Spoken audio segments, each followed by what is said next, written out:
দেখুন, আপনি এবং আমি কখনোই প্রলুব্ধ হওয়া থেকে বাঁচতে পারবো না। হারাম সবসময় আমাদের সামনে আসবে, আর এটা সবসময় আমাদেরকে আহ্বান করবে। আর শাইতানু ইয়াদুকুমুল ফাকর, আর শয়তান তোমাদেরকে দেউলিয়াতের প্রতিশ্রুতি দিবে।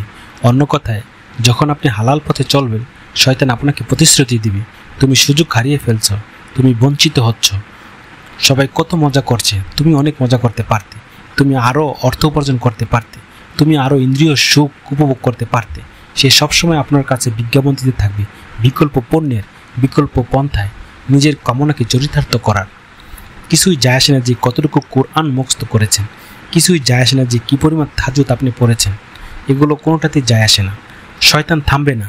দিন শেষে আপনি তো একজন মানুষই, দিন শেষে কামনা বাসনাগুলো আপনার মাঝে থাকবে, আর শয়তান থামবে না, সে আপনার পিছনে লেগেই থাকবে।